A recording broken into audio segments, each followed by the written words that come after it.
this week's all about. So doing everything we can to drown out the external noise because we can't control that. And I said, I don't want a bunch of sad people on Friday night if it doesn't work out, or anxious people on Friday night if it does work out. That's not what we want. We want to eliminate that distraction. So our constant focus, right, is going to be on Wisconsin, where it should be. Battle for the Axe, presented by the Minnesota Department of Health and by Cub Foods. Sky you mine.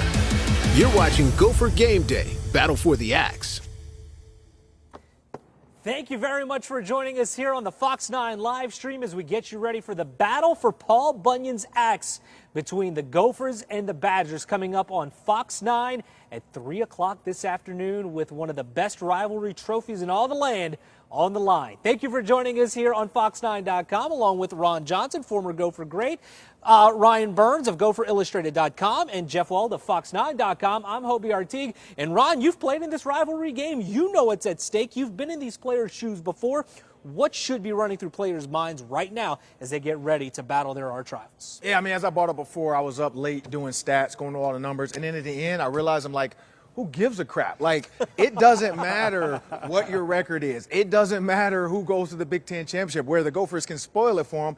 And it doesn't matter what they think of you and what people say. The only thing that matters today is you go out there, and Mike Tyson said it best. Everybody has a game plan until they get punched in the mouth. And then you got to figure it out. Yeah. And whoever punches who in the mouth first is going to be the response after that. If you get hit in the mouth, do you come back or do you wilt and let them bully you the rest of this game? And I hope it's the Gophers that come out and say, this is our home turf. This is our senior day. This is probably my last time playing here for some of these guys. I'm going to go out blazing. Like, literally, if you get a whistle or flag for blocking a guy into the Gatorade bottle, who cares? Like, this is the game to do that. You still need to play a clean game because this is a very smart Wisconsin Michael Orr said team. You can do it until you hear the whistle. Like, put them in the Gatorade bottle. Bernsey, this is a team, a Gopher team, that's been pretty streaky this season, especially at Huntington Bank Stadium. What do you expect their response to be today? Well, it's the last game of the year. It's senior day. There's a lot of guys that have played a lot of football, and that's where you hope that with Wisconsin coming in, it is for the Axe. As Ron said, these guys are going to be very much up to this game, but it's going to be about physicality because both teams want to do the exact same thing. They want to be able to punch you in the mouth. They want to be able to run the football to set up the passing game. Neither one of these quarterbacks is throwing the ball more than 20 times a game right now. They're relying on their running game. Wisconsin with Braylon Allen, Minnesota with Kai Thomas and Bucky Irving. And that's where it's going to be. What team can stop the run? What team can be physical enough in the run game? Those are going to be two huge keys to whoever wins the game today. So what you're saying is a true Big Ten type of game at the end of the season. This is exactly what late November football should look like for the Axe, for any kind of Big Ten game, physicality in the run game. Jeff, you're from here. You've grown up here. You've watched this rivalry many, many years. What does it mean to you, and what do you expect today between these two heated rivals? I tell you what, I'm tired and I'm annoyed of the arrogancy of Wisconsin, its program, and their fans. But when you win 16 out of 17, you're allowed to have a little arrogance. The Gophers simply need to channel that energy from 2018 in Madison. We saw what the response was when they came back to campus that night. You would have thought P.J. Fleck won the presidency. I mean, they had a huge party. He took the stage and said a few words. I'm just so tired of Wisconsin dominating this series. So hopefully the Gophers can show up and have a good game plan ready. Yeah, the Gophers had that win in 2018, but Wisconsin has dominated this rivalry since 2004. It's gone back to Madison, has the Axe. But when you look at what is at stake for these teams, yes, the Axe is on the line, but there are big implications for the Badgers. Simple as this: Iowa beat Nebraska yesterday, or should we say, the Huskers kind of let it go in that game. It was unbelievable the way Nebraska can play so well for 45 minutes. And then for, again, just another game where Scott Frost in the fourth quarter finds a way to lose a football game. It is unbelievable. Just that three-win Nebraska team, they have an even differential in Big Ten play, and they won one game. It's unbelievable. So many one-possession losses for that team, but they just couldn't pull it off against Iowa. The Hawkeyes getting the win, so it comes down to this. Wisconsin, they're going to be going to Indianapolis with a win today against the Gophers. However, if Minnesota can pull off the upset, they would upset Wisconsin's season and keep them from going to the Big Ten championship game. That will be between either Wisconsin and Iowa, and on the other side it will be Ohio State or Michigan. But for more on this game between the Gophers and the Badgers, let's go inside Huntington Bank Stadium, and that's where our Pierre Nugent is standing by. And Pierre, a couple of hours until game time, but it looks like things are already in place for what should be another great installment in this rivalry. Yeah, no doubt about it, Hobie, as players are starting to trickle their way onto the field. We've got a handful of players behind me. I'm going to step out of the shot here so you guys can get a better look at what's happening on the field behind me now. Warm-ups happening, like Hobie, like you mentioned, under 2 hours before this game is underway here between Minnesota and Wisconsin. Not as much on the line for Minnesota as we originally hoped for earlier in the week, as you mentioned, with Iowa defeating Nebraska, but still everything on the line when these two teams come together as Minnesota and Wisconsin battle it out for the 73rd installment of the Battle for the Axe. We're really hoping that Keefe, Minnesota's tight end, makes his way down here, because I got to tell you, he is sporting the kind of ponytail that I think I have never seen before in my entire life. A completely shaved head, but a patch of hair just trickling down the left side of the back of his head, down past his shoulder blade. And I am praying and hoping that he makes his way down here, because the entire world needs to see this hairdo. I'm a little bit jealous of it because I can't sport something like that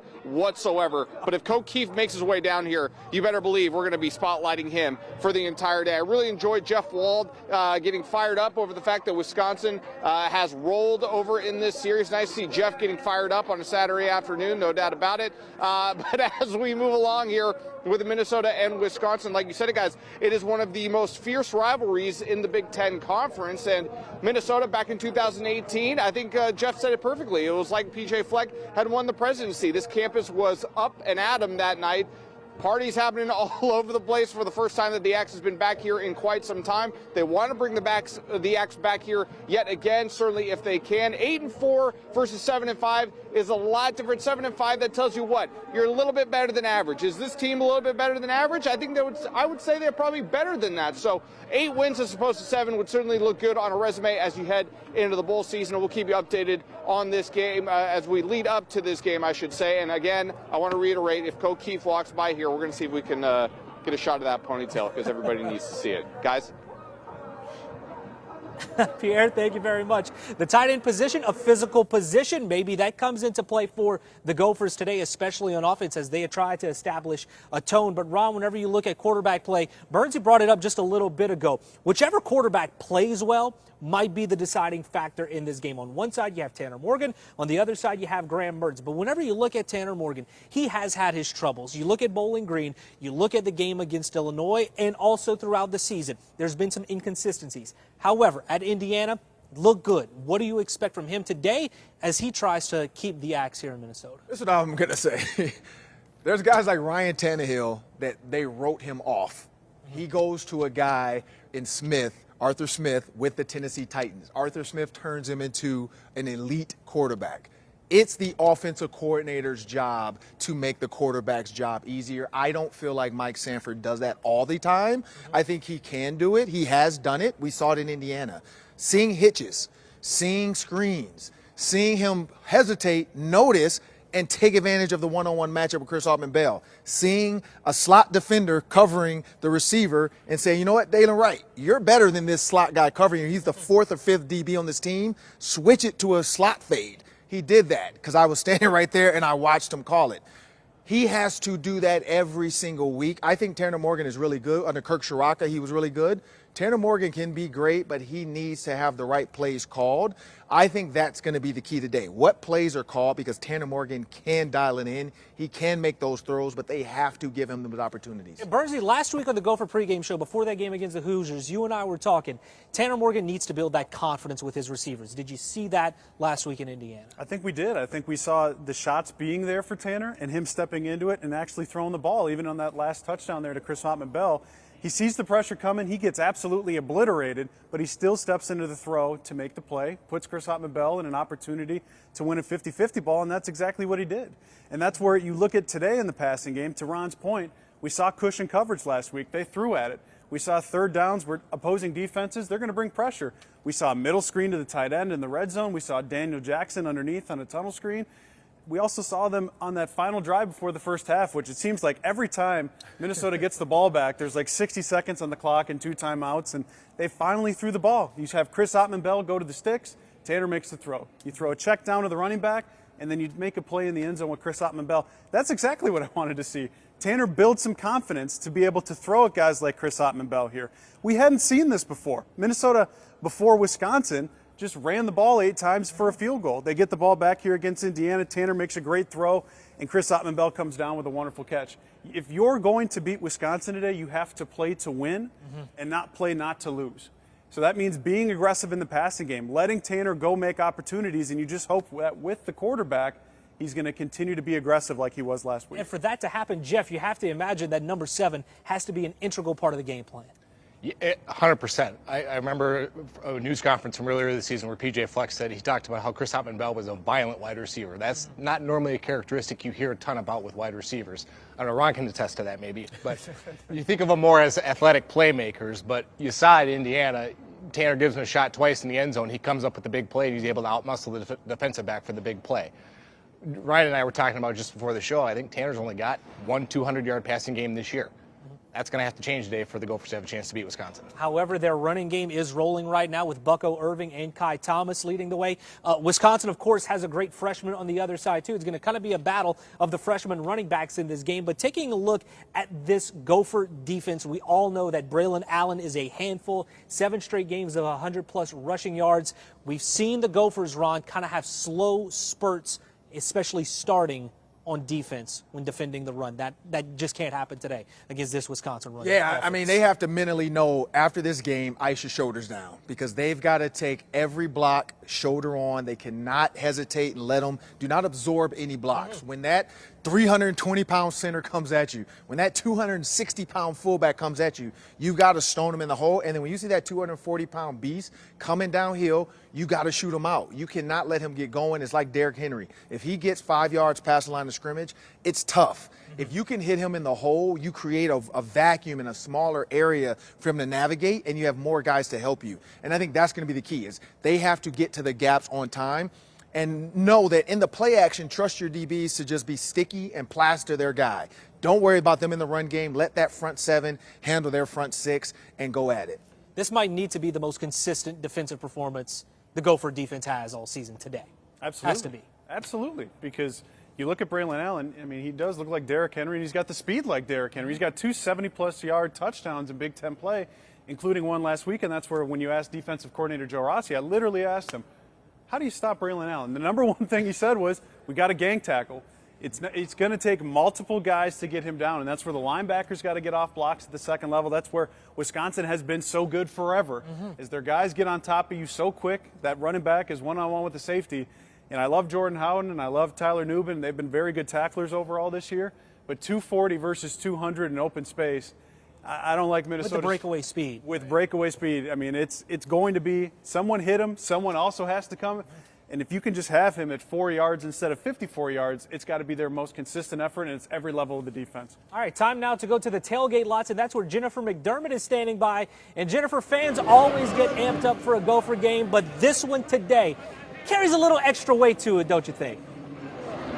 Oh my goodness. Let's just say this. I am where I need to be. These are my kind of people right here. I love tailgates. I love football.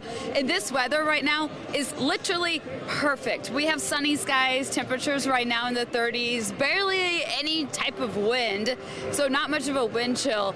Perfect football tailgate weather. So we've made a few friends around here. We're going to go over here into this tailgate. How are y'all doing today? Doing great. Yeah. Okay. Who's going to win today? Minnesota. The Gophers are. That wasn't very loud. Minnesota!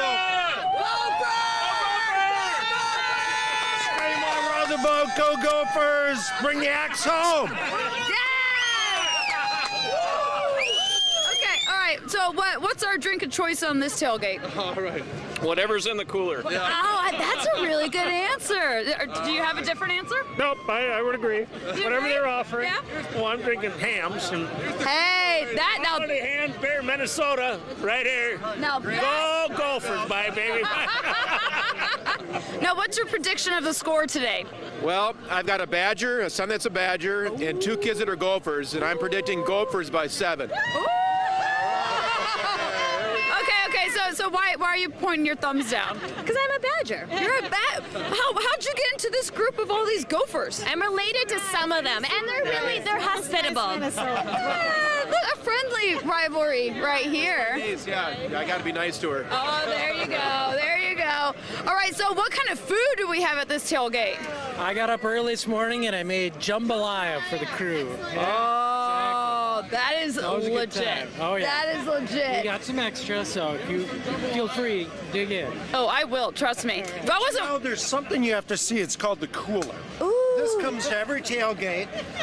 Take a look at these stickers here. There is no soliciting, especially Badger fans. I may have to cover up that sticker. Yeah, exactly. Tommy Stinson played for the replacements, but this is the best cooler in the world. Holds 48 beverages. Wow. It's got wheels, and it works, and it was $49.99 at Menards. Wow. It looks like I might be going to Menards after this. I love tailgating. I love coolers. Oh my goodness.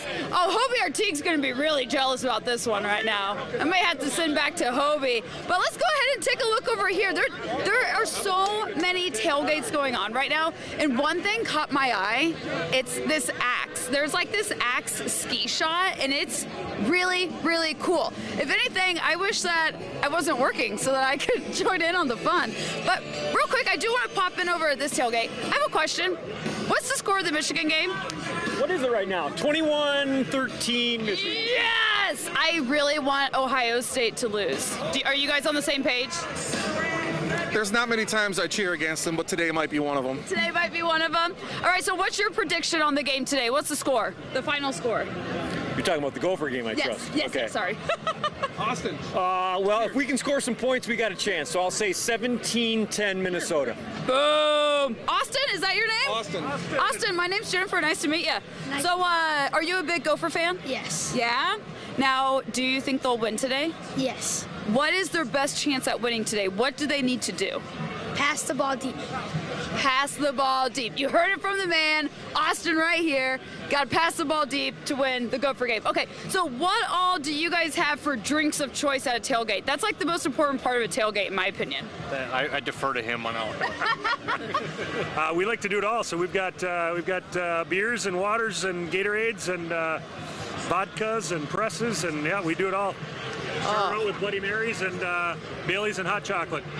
And they have TVs too. They have it all. They have it all over here.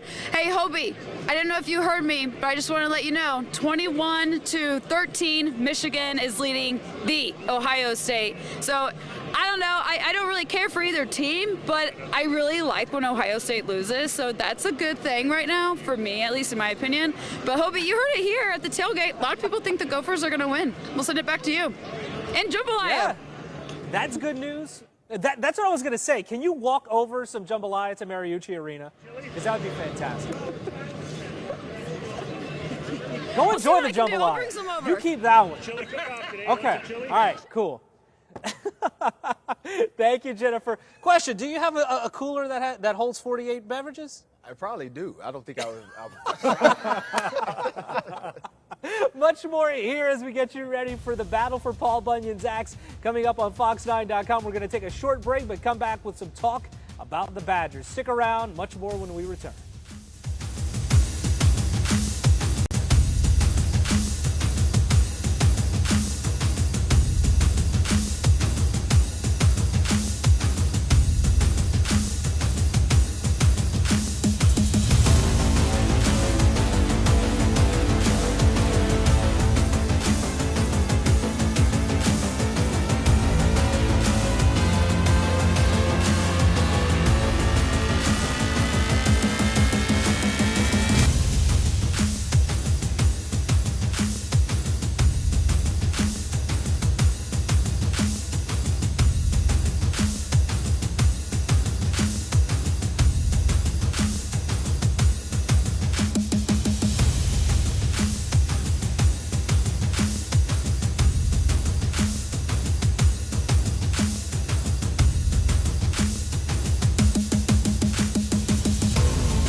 Welcome back to our coverage of the battle for Paul Bunyan's axe, a game that you can catch between the Gophers and Badgers coming up on Fox 9 today at 3 o'clock. Along with Ron Johnson, Ryan Burns, and Jeff Wald, I'm Hobie Artigue. And guys, taking a look at this Wisconsin team, they started off the season a very tough schedule. They played Penn State, they had Notre Dame, they also had another key loss in there as well.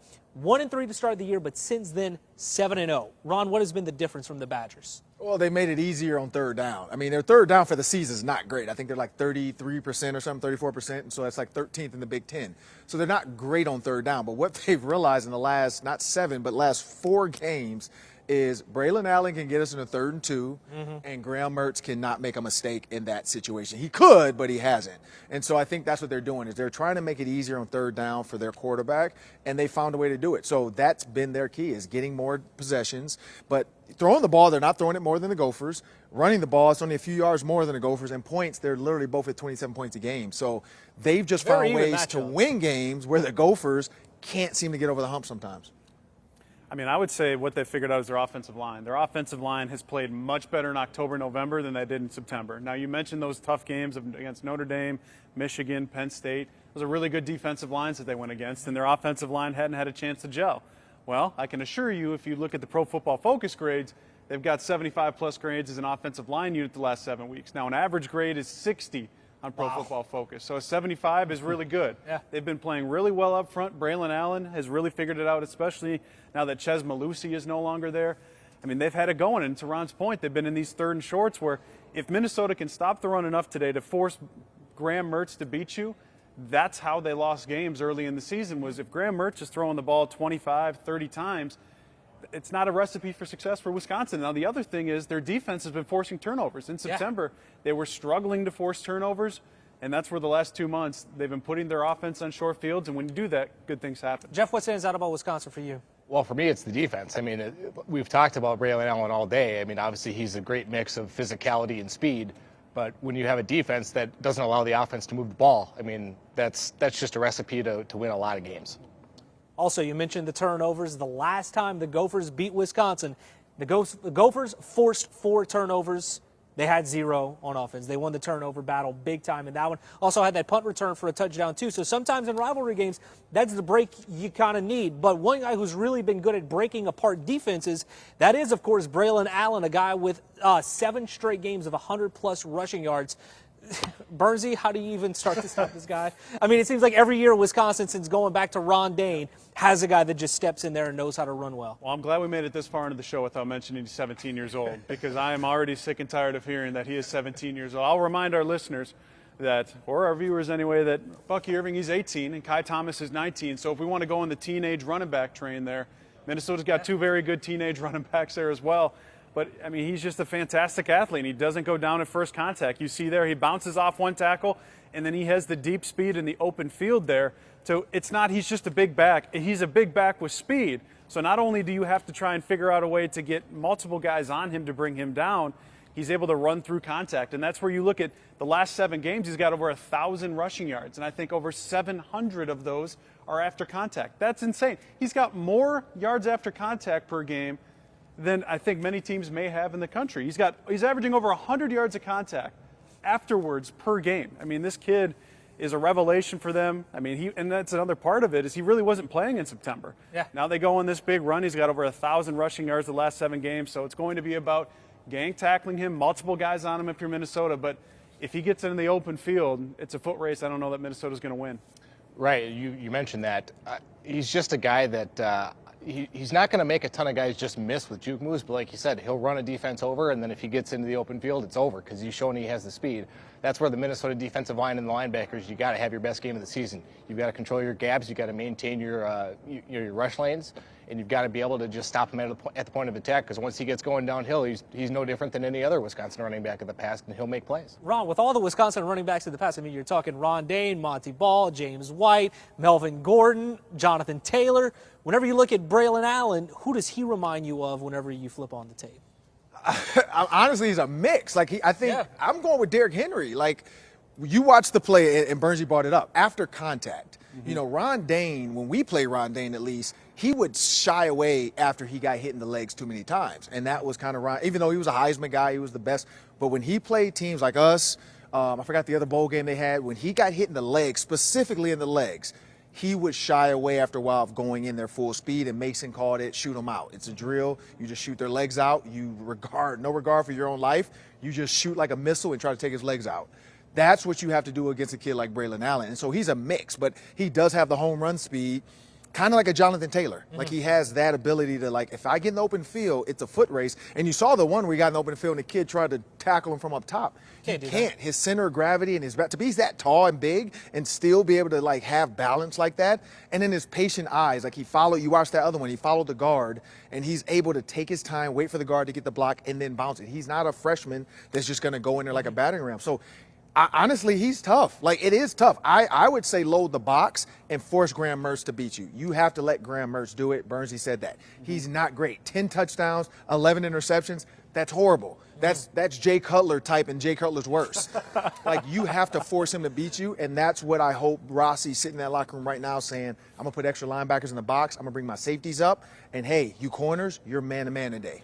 That said, whenever Joe Rossi's defense went up against Jonathan Taylor his last 2 years at Wisconsin, they really played well against Jonathan Taylor, that star Wisconsin running back. I believe in 2018 he had, 120 rushing yards? Yep. The year after that, I believe it was 75. So that might be the formula that they have. Can they replicate that playing up against Braylon Allen? Well, that's going to be the question. You mentioned it. I mean, Braylon Allen's going to get his today, but if he gets his to the tune of only 125 yards instead of 240, like we saw last week, that's going to be the difference. Because if Graham Mertz just goes out and beats you, you're going to have to accept that if you're Joe Rossi, because the kid hasn't been able to make consistent throws drive after drive, play after play this year, and that's a part of the reason why Wisconsin has 3 losses.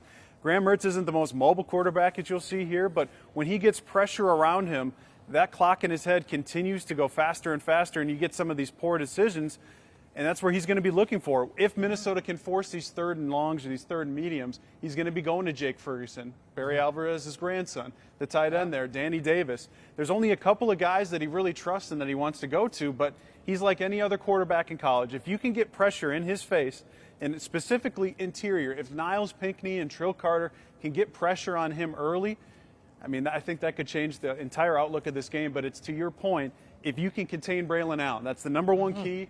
If you can stop the run enough, it's going to change things today. And you talk about getting to Graham Mertz. Wisconsin's offensive line has only given up 1 sack in the last 4 games, so that could be a challenge for that Gopher front on defense. But time now to go back into Huntington Bank Stadium, and that's where Pierre Nugent is standing by live after he caught up with a Gopher offensive lineman earlier this week, a guy who you could say, Pierre, is the Iron Man of Big Ten football.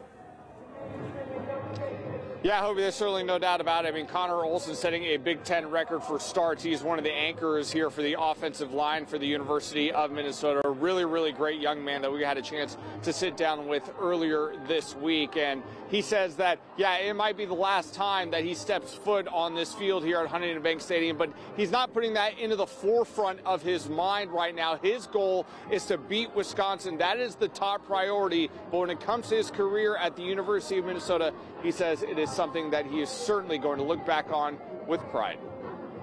I know it's probably the most anticipated game every year for the fans. What are you looking forward to the most as you guys host Wisconsin this Saturday? Yeah, really just looking forward to, getting on the field and just getting after it with the guys. That's how it is every week. And, Wisconsin's always a terrific matchup too. And, they got a tremendous defense. I got a lot of respect for that defense. And every year they always play us real tough. And I'm excited to just get out there again, go against these guys. In the same regard, I've been here for a long time. A lot of those guys have been around for a long time too. So, this is a bit of a rubber match in some ways with some of those guys, kind of a first name basis with a couple of them. So, I'm excited to go out there and get after it again with them. When you're talking about going into this week with Wisconsin, with the conversations you have with your teammates and stuff like that, what has it been like on the practice field? I think we always try to strive. We gotta. If we don't approach every game like it's a rivalry game, then I don't think you're approaching it right. But certainly in games like this, where it's a big rivalry, there's a certain edge, and you can sense that in the locker room. And then at practice, and especially like before practice, you can definitely sense guys, they're getting ready to get after it. And, you feel it too, just like in the practice. But, the way we practice too so hard anyways that, every week's a rivalry week and every week is about changing our best. But you can definitely feel that throughout the facility. And, that's something that I imagine is going to keep coming to a head as we move closer to the game. As some of the players that we've talked to throughout the year, they say part of the beauty of playing in this conference is you have so many rivalries throughout the year. Is this the rivalry, though, in your opinion, Minnesota and Wisconsin?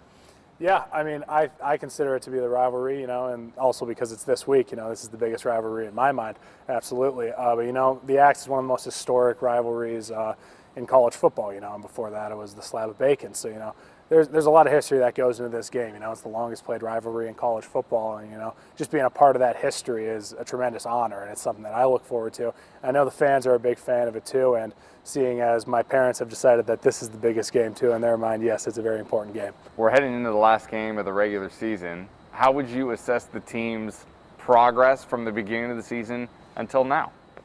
Yeah, on our team every week it's about changing our best, and I think that's something that we've been doing throughout the course of the season too. Just seeing how we've evolved both on offense, defense, and including special teams too. Is what we saw at the beginning of the season is obviously different from what we're seeing right now. And for one, I'm very proud of our team, and with all the adversity we've had to overcome, and just where we're at as a team right now, we're a very close team as well. And I think that we're really hitting on all cylinders as we go into this last game. What are you seeing right now from this team? Yeah, I mean, a big part of it is just the connectivity, and you see that in every team, I think, but especially, this group of guys has been together for effectively 2 years, with a couple minor changes. So in that regard, we're a group of guys that, we've been in the locker room, we spent a tremendous amount of time together, and I think you can really see that just like across the board, it's not just within your own position group, it's everybody on the team is connected to each other in its own way. And you see that reflected on the practice field too, and out there at games. You're a senior. This is going to be your last game at the bank. What are the emotions like for you leading up to this week? Yeah, if I'm being completely honest, I've kind of pushed those feelings to the side right now. In my mind, I'm trying to just think of this as another game. It's Axe week. I got to focus more on the team outcome rather than this being my last game. So that's kind of been my approach to it. But I imagine towards as the game gets closer, it'll be a little bit more realistic. But yeah, it's insane. I mean, I've been in that stadium since fall of 2016 down on that field. So it's been a long time. So.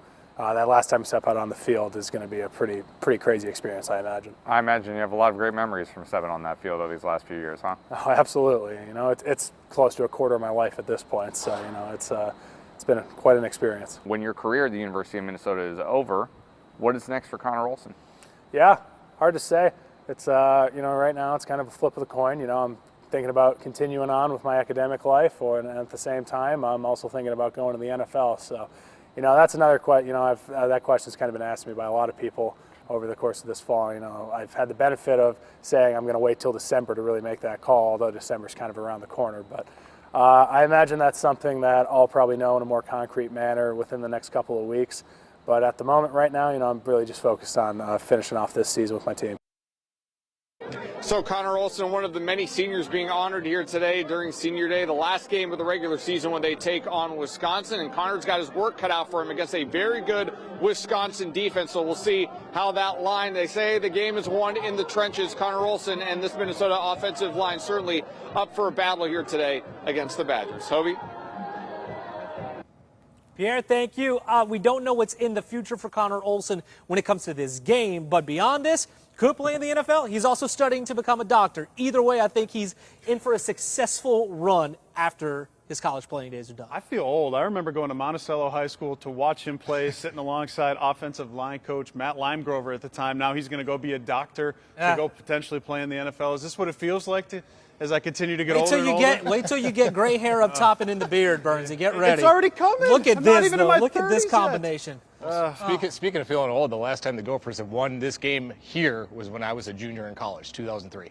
I was 11 years old, if I want to make anybody else feel really old. I was 11 years old, so. We're back in time right now, but hopefully we move things forward after this short break here on the Fox 9 live stream. I feel real old.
Welcome back to Fox9.com's live stream as the Gophers get ready to take on the Badgers for the Battle of Paul Bunyan's Axe. And joining us kindly as we asked him to talk about the axe is KFAN's Justin Gard. Justin, you've been on campus with us all day long. What's kind of the general pulse that you're feeling as they get ready for yet another installment of this historic I'm a little creeped out because that was like my radio spot where that camera shot was. So has there been a camera on me this entire time while I was doing the radio? Just wanted to make sure you would get to us on time. We won't tell just people wanted to what we make sure. saw, I got here. Yeah, please don't, because that's the mystery of radio. I like to keep it that way. Well, the vibe is good. It's festive. It's Gophers Badgers. The tailgate lots are packed. There's a skull Goldie flag that I don't know if you can get a picture of that, which is a new addition. I'm at the Gopher Gardens basically every Saturday here for home games, and I've never seen that one in the gold lot or the maroon lot. So people are excited. I think people just want to see how this Gopher team plays. I mean, there's not a lot at stake, like we know. Right. In terms of the Big Ten West, which I'm annoyed by, but nothing we can do about that. It's got to get the axe. Got to get to 8-4. Got to get the axe. Got to improve the record against the rivals. So it's a big day. Whenever you're talking about one of the best, if not the best trophy in all of college sports, there is something on the line. But overall, what do you make of this matchup between two teams? Ron was chatting about it earlier. These two teams really look like they're looking each other in the mirror. Well, if you look at the matchup meter, as we did this morning, everything's very even. And they're two teams that want to run the ball a lot. No breaking news there. And teams that have had uneven play at quarterback, and we know the guy sitting to my right here, I don't know if he's gotten to it, he's obsessed with the Badgers defensive coordinator. Stop. He loves Jim Leonard. I'd be stunned if that name hasn't come up yet, so I'll drop it. But with two good defenses, two good running games, two passing games that are kind of always in flux, it is a matchup of two mirror teams, and I think whichever quarterback, whatever passing game makes more plays today probably wins. Well, they are making plays in the tailgate lot right now, as they have been all day long. We got here at around 7 o'clock this morning. They were already lining up to get in the tailgate lots. And for more on that, let's go live to those tailgate lots, and that's where Jennifer McDermott is standing by. Jennifer, you kind of brought us around earlier. They had giant coolers that could hold 48 beverages. They had jambalaya. They had TVs. What's happening now? Oh, they got everything you could think of. They have the bags games. Big fan of that. They also have a lot of Wisconsin people here. Oh, now, wait. So what are you guys saying about the Wisconsin people? Oh no. Who do we have over here? We have Ann right here. She's the mayor of Woodbury. Mayor of Woodbury. I do have a Minnesota son and a Wisconsin daughter, but today it's all about Wisconsin. Go Badgers. Go Badgers. I was wondering.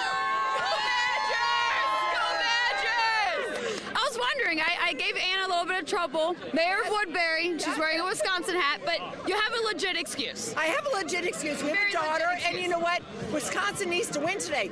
Gophers can't go anywhere at this game. Wisconsin is going places. Oh boy! All right, let's get into the deep of this tailgate. What do we have over here? Oh my goodness! Look at all this food. What is this? It's a Jello caramel shot. Oh my goodness! If my bosses weren't watching, I would maybe join you. You can take one for later. I might do that. It looks so good. All right, so how's your day going? Awesome! Can't get any better than this. Yeah. Tailgating. Oh, you guys got a lot of stuff going on. We got everything. We got Buckeyes for the Buckeye game. Who's winning right now? Well, you know, Michigan's winning. It's a tough day for Ohio State. We're hoping for the Gophers. The Ohio State, they always win, so I'm kind of over it. Right. I'm cheering for Michigan, and I'm cheering for Gophers. How about that? I'll cheer for Gophers. All right. Okay, these are really cute. What do we have over here? You're Wisconsin. You're Gopher. Are you guys friends? Yes, we're high school best friends. Oh, how's it working out so far today? I'm not even gonna lie. There's a lot of tension between us. Yeah. There's a lot of really built-up tension. On Wisconsin!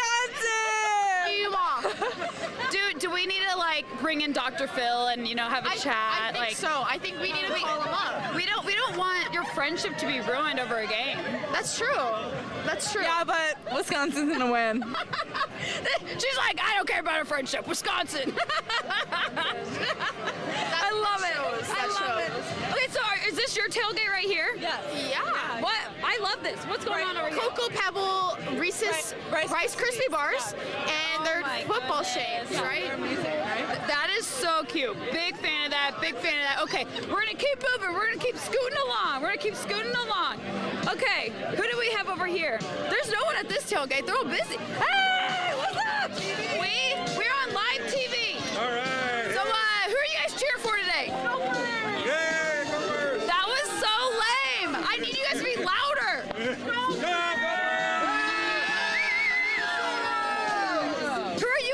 for today? Oh, they're not cheering for anymore. Gophers. Oh, yeah. Gophers. Yeah? Do you guys have tickets to the game? Oh, yeah. Are you guys ready for the game? Oh, yeah. We're ready to win, yeah. We're going to take it today. What now? We're going to take it today. Take what? Taking back that axe. Yes, I love it, I love it. All right, who do we have over here? Who do we have over here? Excuse me, I am going to intrude. I am on live TV right now. Oh, no, don't walk away. Oh, he's like, I'm walking away. How's the tailgate going today? Oh, it's going very good. Yeah, what's your drink of choice? Beer. That's my man right there. Beer. You gotta have beer at a tailgate, right? Yeah, it goes hand in hand. I like your sunglasses. Look at his sunglasses. Wow.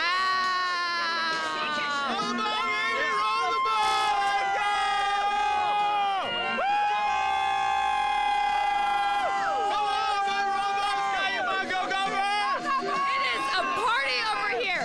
Okay, what's the final score of today's game? Gophers by a million. Gophers by a million. I mean, it's easy. Gophers by a million. Gophers by a million. All right. No, well, Hobie. actually, 21-20 Gophers. 21-20. Hobie, that is the official prediction from, what's your name? Joe. Joe. Joe says 21-20 Gophers. We'll send it back to you. 21-20, so by 1 point or by a million. I really don't know where we're going to be going from here. Could be anywhere. We'll find out whenever these two teams kick off at 3 o'clock, and that is the Gophers and the Badgers. Can we talk about the Woodbury mayor for a second? Did I hear Please from her? do. I mean, are Minnesotans, are Woodburyans comfortable with a Badger fan representing their city in Minnesota? You can put the camera on me. Are they comfortable? The Woodburyans, I like Woodburyans, that. Yeah. December 31st, 2022. I looked it up. Jennifer's doing a great job. She brought me some time. That's when her term's up. That's all I'm going to say. So there's going to be an election in 2022. What does Woodbury stand for as a city? Letting Badger fans in or keeping them out? This is the controversy we're here for on this. Fox9.com. It's palpable, guys. Fox9.com. Yes, you it can is. make political statements on Fox9.com. That's all I'm going to say. One good thing is that the Gophers have a player who made a statement earlier this week, and it's big news for 2022. Take a listen. I'm excited to announce that I will be coming back for the 2022 season. I can't wait to be back with my brothers, my teammates, this culture, the University of Minnesota, and the state. Minnesota, it's time to roll. And that was Mo Ibrahim earlier this week announcing on social media that he is, in fact, coming back for another season to play for the Gophers. Ron, he got hurt, of course, in that first game of the season against Ohio State, was having a great game against the Buckeyes. When you look at next season and moving forward, how big is this news for the Gophers? I mean, it's huge. If you got the best back in the Big Ten coming back to play for your team, it'll be him and Braylon Allen next year. And it's going to be all how he rehabs. I saw him in the Indiana sideline. He was walking up and down without the boot. Saw him in the hotel walking around that morning before the game. Same thing. He looked, I mean, there was no, hitch to his step. And that's what I was looking at, because you can tell if a guy's kind of, gingerly walking. Mm-hmm. He looks good. And again, everybody says an Achilles is all about bounce back. How can, look at Kobe Bryant. And I know he loves Kobe Bryant. But it's all about how you come back from it. Kevin Durant, same thing. Everybody's different. Kevin Durant took him longer than Kobe. Kobe was a beast. I think Mo has that Kobe blood in him, and he wears 24. So, hey. That's it. Might switch it. No, he can't take 8 because Kai Thomas has 8, so maybe it could be 2 Mamas in the backfield next year. But, Ryan, whenever you look at this Gopher backfield, you have Mo Ibrahim, and you look at all the success that so many running backs have had in this program. What does the backfield look like next year? I think you're going to see like a 2019 type where they're going to try to have a 3-headed monster now. In 19, it was Mo, Shannon, and Rodney Smith. Now I think with what Bucky Irving and with what Kai Thomas have provided, plus I think the big question mark is what % is Mo? We know he's coming back, but is it going to be 99% of what we saw the previous few seasons? Is it going to be 85? I'm not entirely sure where it's going to be, but I think the big point is you're not going to have to lean on Mo Ibrahim for 30, 35, 40 carries a game anymore. I think Kai Thomas and Bucky Irving have proved they deserve touches as well. So if you can put them all in the teens for touches next year, somewhere around 15 to 18, if Mo is where he's supposed to be in his recovery, which again, he's got a full year to get there, but it's going to be about where is Mo in that recovery and what % is he? I mean, we saw multiple offensive line sets because that was the strength of the team throughout this season. Is it multiple running back sets now, Justin? They've done that. They had some wildcat. I mean, early on, like Trey Potts was a wildcat guy with Mo. Mo was blocking. I remember that at times last year. So Burnsy's right, though. I mean, it does remind me of 2019. I think in a perfect world, that's how they want to run things. Was one guy getting 20 carries, another guy getting 14, another guy getting 12. I think that's how they want to roll. And Burnsy's 100% right on what percentage is Mo coming back. Is he going to be the same player? Is he going to be close to it? You hope that he is, but I just think even Burnsy emotionally, having him back, I mean, you know this team. These guys love Mo, and the feeling is mutual. And from the running back room to the offensive line to the quarterbacks to the receivers, the defensive guys love him. Everybody loves Mo. So just having him around, I think, is nothing but good. I think you saw that earlier throughout this season. He was always on the sideline. He was always out for the coin toss, cheering everyone on. He's the heart and soul of this offense. There's so many guys on this offense that look up to him. Now, whether that's the running backs or whether that's anybody, because they've seen Mo go through it. I mean, he's got the story. He went from scout team to then all Big Ten running back to then the Big Ten running back of the year. Now he's got to go through some more adversity like he did to start the show, or to start his career, I should say. And that's where we know what Mo can do, but what percent is he going to be? I don't know Coach if you can Ron Johnson here. This is what it's going to look like next year. No, nobody can see that. the early preview. Early preview. Can I help you out? Gophers Can I offense. help you out? Let's turn it that way. How about Not that? that way. You put the running back that way. I understand It's that. the wishbone. But we were looking at it from you're looking at it from a defensive perspective. But anyway, no. So I think it is multiple sets. I don't know who said that, but that's what they're going to look like. You have to put all three running backs on the field. You can motion Marquise Irving out into the slot because, like PJ said, he is a good receiver. He's going to grow. He's only a teenager. He's just turned 18 2 days ago. No, I don't know when he turned 18, but he's young as well. So there's a lot they can do with this team. I'm going to be interested to see with the tight ends, with Dalen Wright's growth, with Daniel Jackson and all these other guys, that's a lot of weapons. And so whether it's Mike Sanford Jr. or whether it's somebody else, they're going to have to get in the lab and spend a ton of time watching different offenses that are unique, because what you want to do is every single week put something on film somebody has not seen. Peyton Manning said it best on the Monday night broadcast. He said every week I would try to find 5 plays that I can put on tape that nobody's ever seen, and that was his job weekly. That's what they need to do next year. So get in the lab with a pen and a pad, trying to get this offense off? Exactly. Wow. All right, we had the Eminem references earlier, so you know what? Yeah. Had to go back to the well. He's Detroit. He is. He's Detroit. He's 8 miles. I'm telling you, if Tanner Morgan doesn't have a hoodie on right now in the tunnel, I'm telling you. Well, speaking with the of train inside sound Huntington behind Bank him. Stadium, let's go back live out inside of the stadium. That's where Pierre Newsham is standing by. It's a little chilly outside today, but it's certainly Big Ten football weather, my friend. No doubt about it, Hobie. Yeah, it is a little chilly, but it could be a lot worse. I've been through a lot worse here in the state of Minnesota, but I have bad news. No Coke Keefe yet with a ponytail. The good news is, though, the students are here, ready to go as Minnesota get ready to take on Wisconsin. Students have filed in. They are ready to go. As you can see, fired up. These guys are ready and fired up for the biggest game of the year as Minnesota gets ready to take on Wisconsin. I hate to break it to you, though, guys. I have seen a few Wisconsin colors here in the student section. I wasn't ready to see that, but we have seen some Wisconsin colors here in the student section. The fans starting to pile in here at the bank. Wisconsin players on the field as we speak, warming up here. Minnesota out here a little bit earlier. We haven't seen the players return as of yet, but Wisconsin players out here warming up, getting ready for kickoff here at the bank. We're about 80 minutes from kickoff between Minnesota and Wisconsin, and I, for one, am certainly looking forward to this game because it's been a while since I've been back here at the bank to see a game myself. I'm usually off doing other things, but it's all about football Saturday here at the bank for the biggest game of the year for Minnesota, the 73rd installment of the battle for the Axe. And I'm still trying to get over what I heard earlier from Ron Johnson. You know, I like to needle Ron a little bit. I heard him say that Ryan Tannehill was an elite quarterback, and I thought my neck was going to break because he snapped around so hard. I said, sorry, what? He's a what? I just think he's a quarterback in the National Football League, but that's just my opinion. Guys, I just turned it back on. He's better now. NFL mind, Ron Johnson. He's better. NFL mind. Pierre, thank you.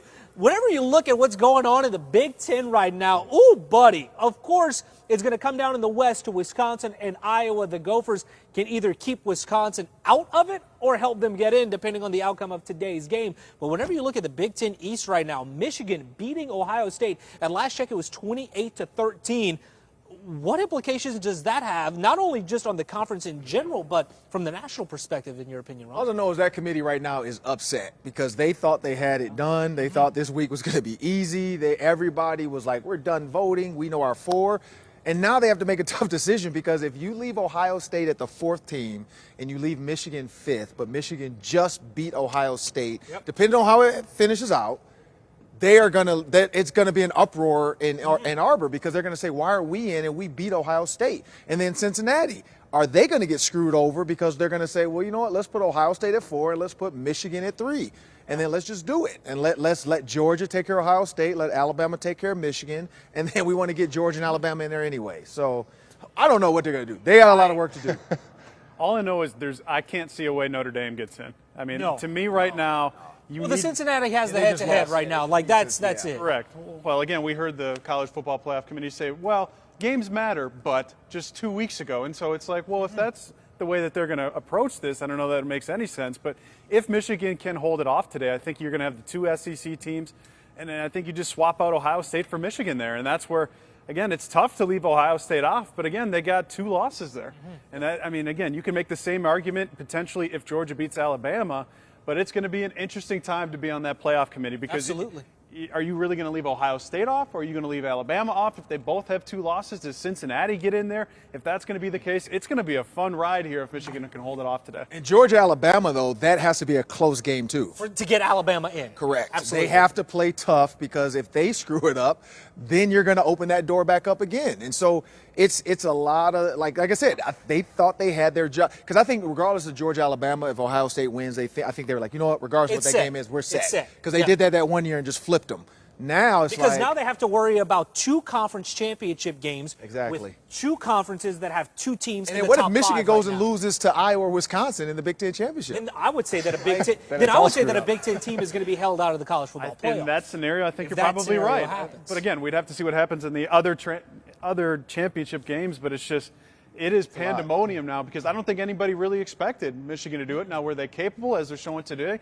Absolutely, but it's just if Dr. Michigan, Pepper is happy. I know that. Yes, they are. That's where I think today for that Michigan-Ohio State game, the winner of that game is the team that's deserved to get to the playoff, assuming that the East Division winner goes on to win the Big Ten title. If you're Ohio State and you don't win that game, you don't deserve to be there, period. And if you're Michigan has lost some games they should have won. And so that can easily happen with this West team coming over and beating them and just pounding the game out. That game on Fox 9 next weekend, of course, the Big Ten Championship. But for more on this game on Fox 9 today between the Badgers and the Gophers, here's a clip from the PJ Fleck Show earlier this week when we chatted with Coach Fleck about today's game. And, Coach, Wisconsin started off the season kind of on a roller coaster, 1-3 to open up the year against some top 25 teams, a lot of talent that they were facing, but they've really seemed to kind of find their identity as of late, 7 straight wins. What's changed for them from what you've seen over the course of this season? Well, I think when you look at the beginning of their season, their schedule was brutal. You're talking about top 25 teams right out of the gate. Every game was really close. Every game came down to 1 possession. Could have went either way. I mean, this truly could be an 11-0 Wisconsin football team ranked in the college football playoff as number 1 through 4. They're that good. They're that good on defense. They've got a running back that's about 6'2", 242 pounds that can really fly and run too. He's only 17 years old, and they started playing him somewhere around the Michigan game. Had some backs injured, but they just continue to reload. I mean, it's a Wisconsin team that's probably one of the most balanced teams that I've seen since I've been here. Offense, defense, and special teams, and there he is, right on cue. And that's what he does. He's hard to bring down. He's hard to tackle. Then you throw in their really massive offensive line who's really good. Throw in their tight end who's really talented, who's all-American material. Quarterback who's incredibly accurate, wideouts down the field that can play. And, top 2 defense in the country. Yeah, Coach, you talked about him there, Braylon Allen. How do you plan to stop a guy like that that's averaging 7.9 yards per carry, which leads the NCAA, and just his size? And you said it. What he's a tough runner. What makes him tough, or it's tough to stop? But then how do you counter that? I mean, he's 240 pounds running at you really fast. And he's got elusive feet. He can move sideways shockingly effortlessly. I mean, it's unbelievable to see somebody that big move that fast and that fluid. It just doesn't look common. It doesn't look natural, or normal, I should say. It looks natural. Like you wouldn't think he's that big. His offensive line does a great job opening holes for him, but if they're not open, he finds a great way of creating the hole. Not only that, he presses his blocks so well. I mean, he can run right to the heels of an offensive lineman, make a sidestep, cut, and then get vertical so quickly. I mean, you would think that he makes moves and runs like he's 5'9" or 5'10" and maybe 200 pounds. But to do that at that size, that's special, everybody. Special. So we got our work cut out for us. We got a game plan, and we got to do everything we can to execute that game plan on Saturday. Early in the season, the Badgers were giving up sacks. They were also turning the ball over, specifically in the passing game. That's changed here the last 7 or 8 weeks as well. So how have you seen, as you've gone back and I assume watched a lot of that, their passing game kind of develop as the season's gone on? Well, I think their pass game has developed a little bit more because the running game is a lot more consistent. You look at the beginning of the year, running backs were getting hurt left and right. And it was just a little inconsistent. Then they threw the ball a little bit more and maybe were inconsistent early throwing the ball because they got away from a little bit more of what they really do in the run game. And next thing you know, here comes number 0. And they get right back to running the football, get right back into the play action pass game, get right back into completion percentages. And they're actually better now than they were probably to start the beginning of the year. And they're a really good football team, well coached, very disciplined. And again, we have to be at our best on Saturday. You touched on their defense a little bit. Coach mentioned their run defense and also their scoring defense, both top in the NCAA right now. But last week, Nebraska found a way to score 28 points. That's something that the Badgers had not allowed in many of their games before that on this winning streak that they have right now. How closely is your team watching that game in particular to kind of look for some open opportunities that the Huskers were able to execute on? Well, I think you got to look at the game to know how they scored the 28 points, right? You got to look at how they did that. There's a lot of times there was it was the second play. It was extension of the play. It was a scramble that went to an explosive play. I thought Nebraska ran the ball pretty well, but it was some other things like the second play, scrambling, getting the ball down the field, which again you've got to be really good at too. Wisconsin forces you to be able to be incredibly efficient, but they gave up some plays down the field that were some cross country routes and some deep play actions and. But again, that was probably a team that did the best job against them all year in that category. Welcome back to the Fox9.com live stream as we get you ready for the Gophers and the Badgers coming up at 3 o'clock on Fox 9. We're right now streaming online, but just in a little bit, we'll switch over to Fox 9 Plus as we continue this preview for the game. You good? We're heading over to Fox 9. Oh, I didn't know what you were doing. I thought you were pointing at me for something. Get a little dancing going. I know. I thought we're excited to move over to the Plus. You got to do the Gopher, man. Come on. No, I'm not doing that. Why Lavelle, not? they have a Twitter video of Lavelle doing that, though. It's coming up soon. Oh, lovely. Maybe that's today. Maybe that's who's going to be got caught in the press box. Maybe it is. Gopher. Yeah. That'll do it for us here on the Fox9.com live stream. For Ron Johnson, Ryan Burns, and Jeff Wald, I'm Hobie RT. We'll see you over there.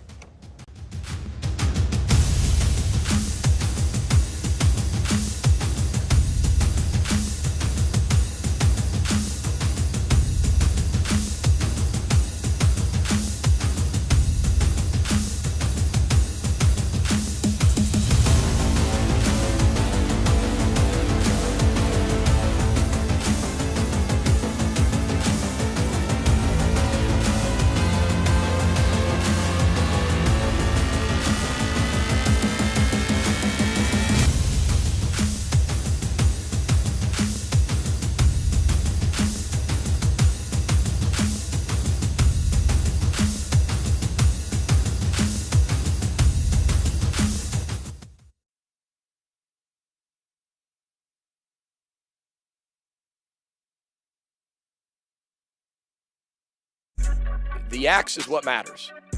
Does the axe come with something else, or does the axe just come with the axe?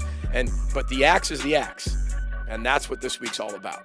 So doing everything we can to drown out the external noise, because we can't control that.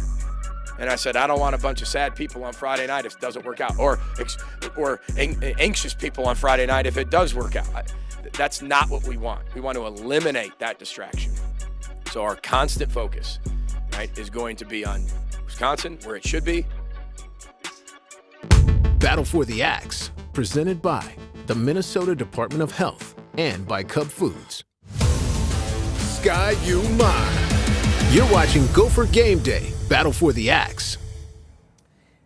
The battle for the axe is coming up on Fox 9 at 3 o'clock, but we're here to count you down to kickoff on Fox 9 Plus as the Gophers get ready to battle the Badgers for one of the best trophies in all of college football. Thank you for joining us here on Fox 9 Plus as we get you set for the Wisconsin versus Minnesota matchup coming up on Fox 9, along with Ron Johnson, Ryan Burns of Gopher Illustrated, and Jeff Weld of Fox 9. I'm Hobie Artigue. And Ron, you've been in this rivalry before. What's running through a player's mind as they get ready to play in one of the oldest rivalries that college football has to offer? Everybody's different. Like, some guys are in the locker room right now, relaxed, chill, doing nothing. Some guys are absolute maniacs. And then you got the, like, silent killers with their hoodie on, their headphones in, and they're just thinking, when I go out there, I'm going to create havoc. And I hope Tanner Morgan's playing Eminem in his headphones right now because he's got to get into that zone that his back's against the wall. He's got one shot, and this is it. I mean, you look at the rivalry games that we've even seen so far this week. Washington State. Washington State's able to get a huge win. Michigan looks like they're doing pretty well against Ohio State right now. That crazy NC State versus North Carolina game. You can throw the records out. These are two teams that want to do the exact same thing. They want to stop the run, and they want to run the ball, and they want to mix in the passing game. They both are really good at doing what they're doing. Now, Wisconsin's a little bit better defensively. Minnesota's trying to make sure that they're getting there. But this is a game where you throw the records out, as Ron said. I mean, we've seen it over the years. How many times in the last couple of years has it come down to one possession? Even last year in Madison, you can throw the records out in these type of games. It is rivalry week in college football, and what makes a good rivalry? When both teams are good and both teams have actually won in the matchup. And the Gophers last won this game in 2018. They last won it at home here in 2003. 16 out of the last 17 to Wisconsin. I am tired of hearing about how good the Badgers are in this darn rivalry. I would have loved nothing more than to see Minnesota come out and take home the axe today.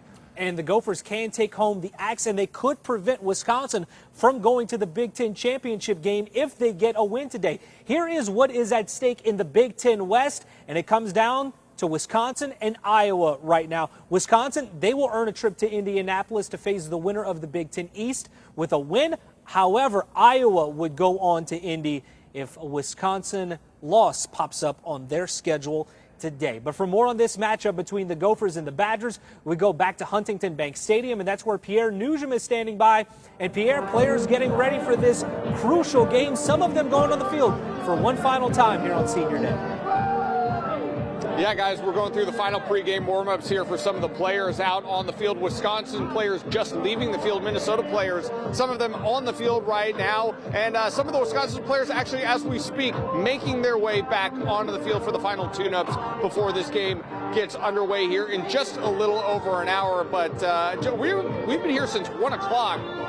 And earlier, this place was completely empty, and now the intensity is ramping up. The fans are starting to pile in. The student section is starting to fill out here at the bank, and we are getting you ready for Minnesota and Wisconsin, one of the most intense rivalries in not just the Big Ten Conference, but in all of college football. And Hobie, like you mentioned, not much at stake here for Minnesota other than pride of the Axe, and lost out on their opportunity to represent the Big Ten West. However, they would love nothing more than to spoil the party here for Wisconsin and prevent them from heading to the Big Ten championship game to face the winner of Michigan and Ohio State. So certainly a lot on the line here for Wisconsin. Minnesota, hey, you know what?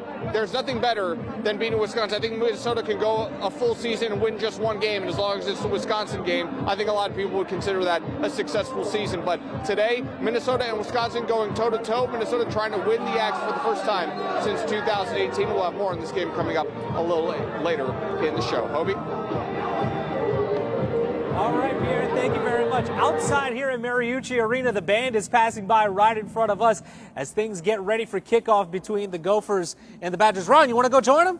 What instrument would you play? I would play an instrument. The drums. I thought you would direct the band. How I about direct that? the band, but I do more Nick Cannon drum line. You know, Get me on one of these tubas. I'm telling you, I could definitely support you know what? it. We went out there with the camera. I bet they would let us get some instruments. Oh, absolutely. Absolutely.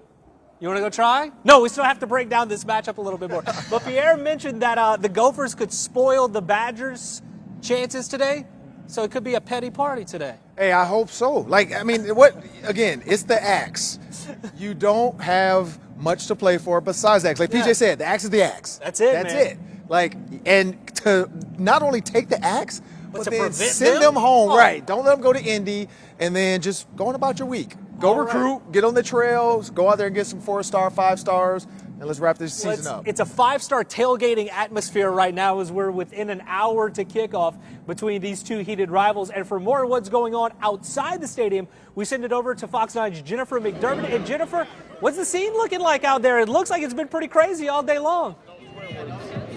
It is a fantastic environment. I will say I'm rather seasoned when it comes to tailgates. I've been to one or two or a few in my life. This tailgate is awesome, and I've met some awesome tailgaters here. All right, so what's your name? Tanner. Kenny. And why are you a Gopher fan? Well, I'm a Gopher fan, not going to lie. I did go to UMD, but I am a Gopher fan because this man right here. Hey, love the Gophers. Loved them since the Metronome days, but you know what? We're here. Beautiful weather today. Gophers are going to get it done against the Wisconsin Badgers. We're getting the axe today. We're bringing it back home where it belongs. Bring the axe. Love the Gophers. We're getting it done. Yeah. Bring the Love this team so much. We're getting it done no matter what. Let's go. Woo! Now, there's one thing I need to point out that needs to be appreciated. This turtleneck. Yeah, Look, you got to respect the turtleneck. Look at that turtleneck. You got to respect the turtleneck. For anyone listening, Turtleneck Tuesdays. I know it's a Saturday, but Turtleneck Tuesday, it's a thing. I've been trying for 5 years, so do it. Turtleneck Tuesdays. I love it, even though it's a Saturday, but that's okay. Turtlenecks any time of the week. Okay, who do we have over here? What are your names? Andy, and I'm Nathan. I'm Andy. Oh, you're Andy. You're Andy. Yes, and I'm Nathan. Yeah. No, these guys, I'm the host, I guess. Well, so who brought the best dish, and like what kind of food do you guys bring? You know what? The walking tacos here are just so money. It's so fun. It's so good. It's just flavorful, bunch of spice. Oh yeah, I'm all in on that. Yeah, can't complain. The walking tacos are good. We also got a nice spread of chips and dip. Yes. A little guacamole, thanks to Kenny Devine over there. Put a little lime on there a little bit. Yeah. What? I brought the guac. I did bring the guacamole. Guac, turtlenecks, they kind of go hand in hand, right? Yeah. Now, my main question is, what do you guys have for drinks? I currently have a Kirkland hard seltzer right now. Can't complain. There's it's this really nice beer they have in the mountains of Colorado. It's called Coors Light. It's very light. It's got a rich flavor. It's very easy to drink, and I'm a big fan of it. Drink when the mountains are blue, right? Yeah, that's right. All right, Hobie, this tailgate is awesome. It's a great time. Hoping for a Gophers win. We'll send it back to you. All right, Jennifer, it looks like fans are already having some fun before they even get inside of Huntington Bank Stadium. Hopefully they're celebrating like that whenever all is said and done between the Gophers and the Badgers. Thank you. But Ron, whenever you look at this matchup, two quarterbacks with something to prove. On Wisconsin side, it's Graham Mertz. On Minnesota side, it's Tanner Morgan. He's had his ups and downs pretty much all season long. What do you need to see from Tanner Morgan today? Third down efficiency. Right now, 45.2% on third down, which is third in the Big Ten. Tanner has to continue to grow. When they do the check with me, Tanner needs to quickly get back, locate the safeties so that he can get into it and not allow to snap the ball with 1 second. 1 to 2 seconds snapping the ball, it makes you very hard to be able to switch it back up. They have to give him time. Like you saw in the Indiana game, there was times where he was coming and checking with me with about 17 seconds. That's the sweet spot. Not two. That's the sweet spot. 17 seconds allows him to turn and then change anything he needs to. If not, it's going to be fake. Bernsey, we've seen rough games for Tanner against Bowling Green, against Illinois, partially against Iowa. What changed against Indiana? I think he put some more trust in Chris Otten-Bell here. Even on that play there, you saw him trust his ability to make sure his receiver can go make a play. He sees the linebacker coming immediately in his face. He gets blasted, but he knows Chris Otten-Bell is out there on that side, and he can make those plays. And I think he just has to continue to trust his receivers. He's got to continue to know that even if he makes a mistake earlier in the game, he's got guys like Chris Otten-Bell here who can go up and make plays. Even before the end of the half here, we saw this. We saw Minnesota throw the ball 3 straight times, including right here where Chris Otten-Bell is able to go up through the pass interference, come down with the ball, and it's a touchdown. It's a huge play in that game, and it's seemingly every time Minnesota gets the ball back right before half. We saw it against Iowa. They ran the ball 8 straight times to kick a field goal. What changed against Indiana? They get great field position. They throw the ball 3 straight times, and good things happen. And so that's where, when you look at today, you need to have Tanner be confident enough to make sure that believe in your receivers. Give them a chance. That's going to be the big key. Jeff, we've seen the Vikings go to Justin Jefferson a lot, their top playmaker. good things happen when the Gophers go number 7's way today. It's going to have to happen once again. I just think about a phrase, don't be afraid to fail. Don't be afraid to take chances. You're going to have to let your playmakers make plays. Don't be afraid to move the ball downfield because you're not going to be able to run the ball very well against this defense. This is a top 5 rushing defense in the country. If you're going to move the ball, it's going to be through the air, so that's a big challenge for Tanner today. And a big challenge on the other side, too, whenever you're talking about the defense for the Gophers, especially whenever they're going up against Wisconsin's offense. We'll dive into that aspect of this game as the Badgers bring one of the best run offenses in the country to the table as Ron gets his groove on. Ooh, they're ready to move and groove here outside of Huntington Bank Stadium, and why not? It's the battle for Paul Bunyan's axe. Much more discussion when we return here on Fox 9 Plus. I did my dance on.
Level, play their style of ball, and their defense is phenomenal. They got a lot of really good players who have been there for a long time, and played a lot of really high-level football. So for us, we're looking forward to the challenge and the opportunity to play against really elite defense this week.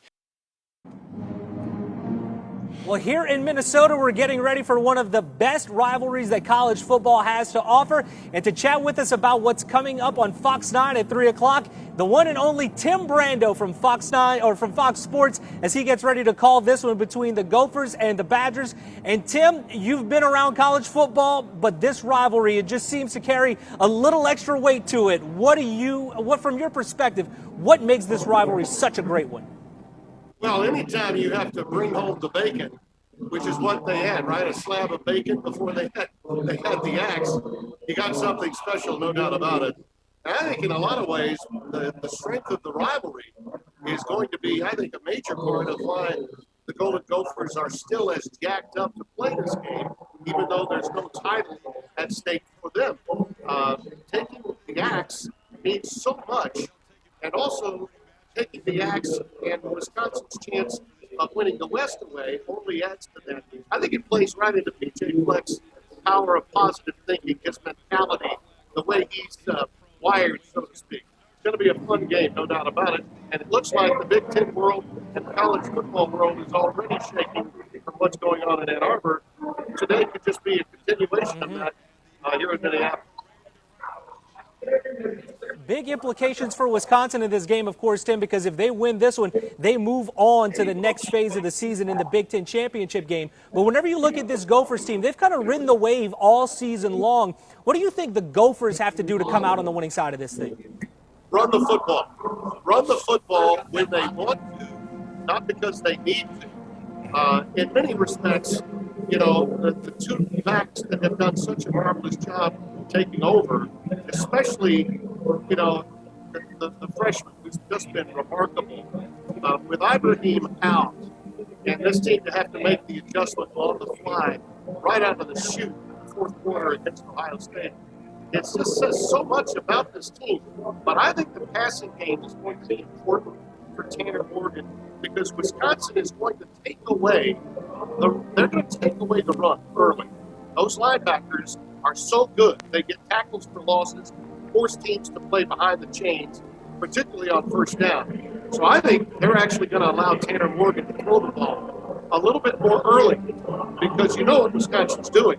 They're inviting them to run it because they're going to be stacked in the box with 7, 8 guys. And they're going to force Tanner's hand, and it's going to be up to him in many respects to go out the way he wants to go. Ultimately, I think those receivers and Tanner Morgan determine whether they win. Because if Minnesota can run it when they want to run it, not because they have to run it, that, I think, is the recipe for victory for them.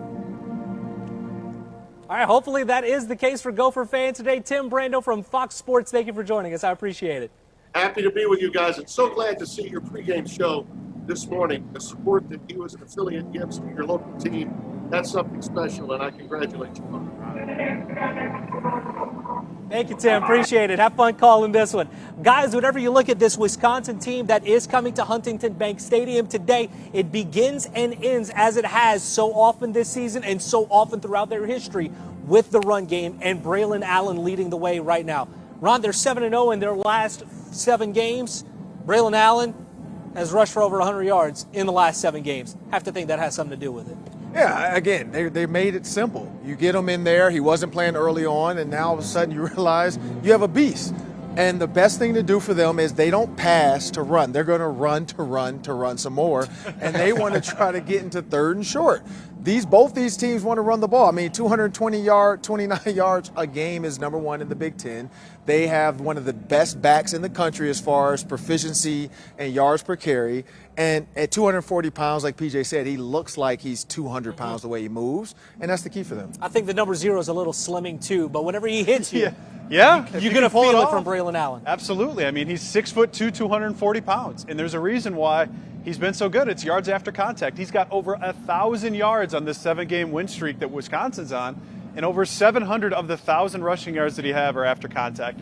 And how does he have so many? Well, it's runs like this where he can get deep speed on you. He's got 2 70-plus yard touchdown runs, but he's also really good after contact. And that's where the number 1 key for Minnesota today is you have to try and gang tackle Braylon Allen. Now, it's easier said than done. It's why Wisconsin's 7-0, but their offensive line has been so good.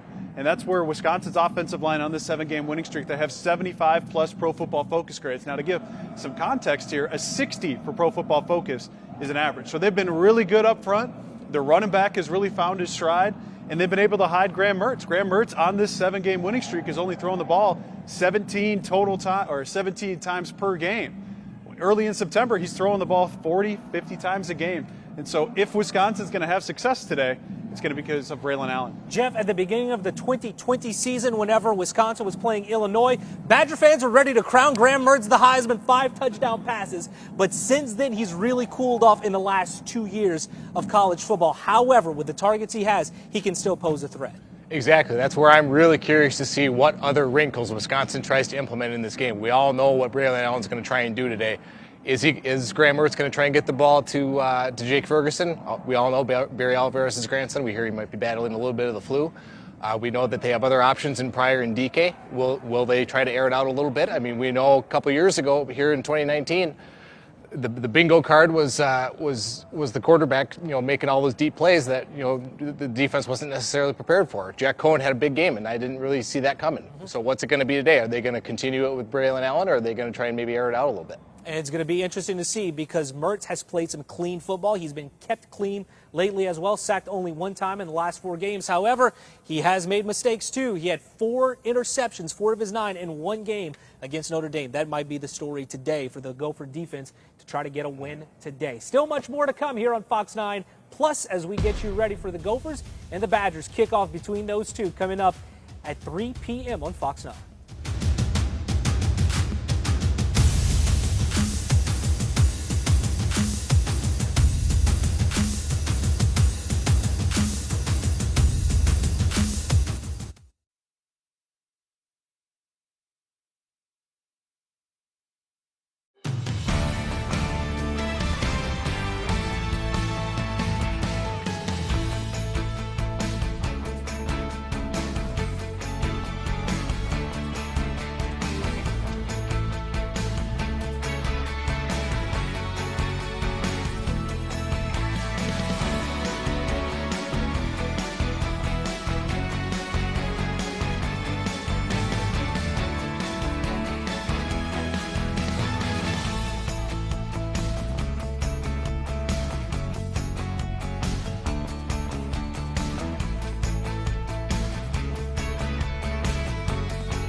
with the Gophers playing Wisconsin. So, you know, I'm definitely glad I get to finish it here at the bank instead of over in Camp Randall, even though that's a nice stadium too. It's nice to be home, you know, that way my parents don't have to spend as much gas money.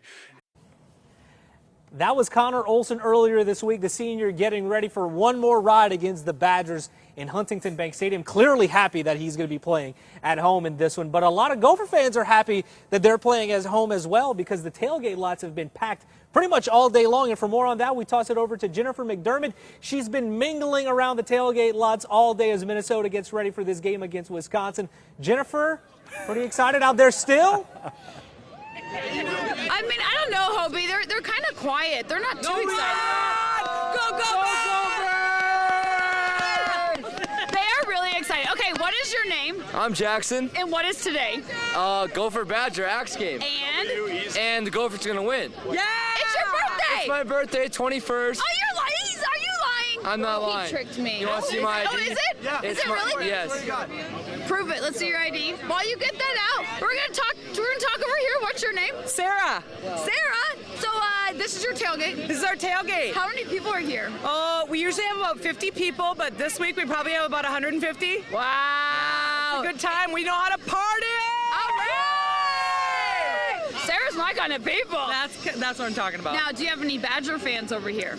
Absolutely not. Boo. Wait. It's good rivalry. All right, let's see. Now, is it actually your 21st?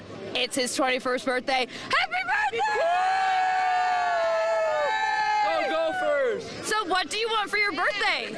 Gophers win, 100%. Gophers to win! That's all I care about. Yes! So it's your 21st birthday. I'm assuming you've never tasted alcohol before. No, it's my first day. It's pretty good. Yeah?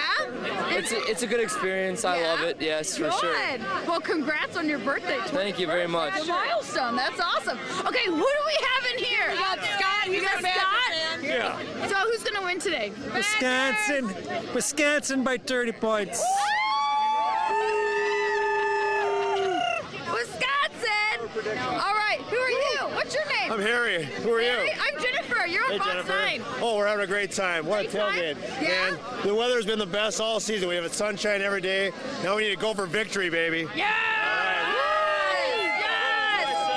What now? Gophers by 7. Gophers by 7. Gophers by 77. By 77. Up in the scale there.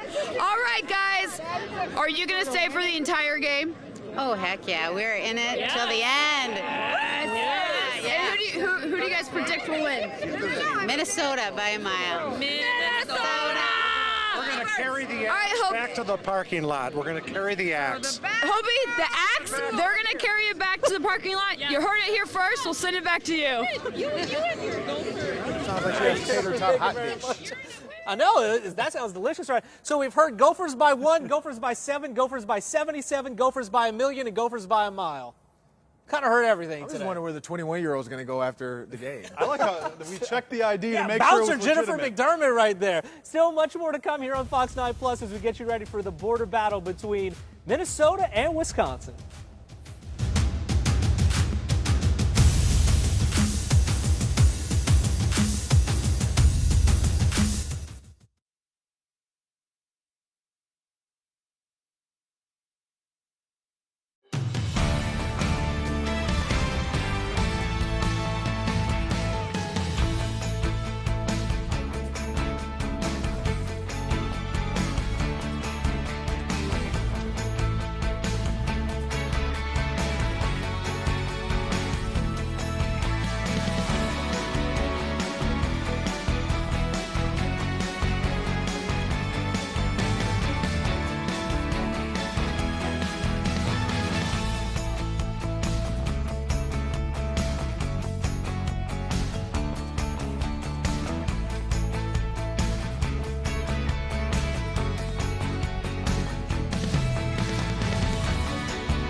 by Cub Foods. Sky You Mine. You're watching Gopher Game Day, Battle for the Axe. Well, we're about 30 minutes to kickoff as fans file into Huntington Bank Stadium for the Badgers and the Gophers. Coming up on Fox 9 at 3 o'clock is the battle for Paul Bunyan's axe as these two heated rivals add another chapter to this historic rivalry. Thank you very much for joining us here on Fox 9 Plus, along with Ron Johnson, Ryan Burns, Jeff Wald. I'm Hobie Artigue, and let's get you caught up on what is at stake in this game. Unfortunately for the Gophers, a trip to Indianapolis not in the picture anymore. However, they could ruin the Badgers' chances today if they get a win, because Wisconsin clinches a berth in the Big Ten championship game with a win. However, Iowa clinches with a Wisconsin loss. Ron Johnson, I know you're ready for the petty. Yeah, you know.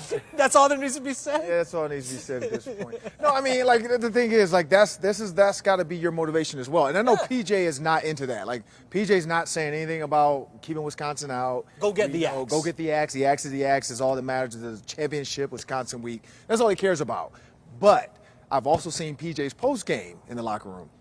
It might come up if they win. Like, it's going to come up like, hey, and do you know what else you did? Mm-hmm. And make sure they know, because when you win stuff like that, you have to celebrate the victories, or else you're not teaching these men how to really be men and win with grace, but also understand what's at stake and what you earned.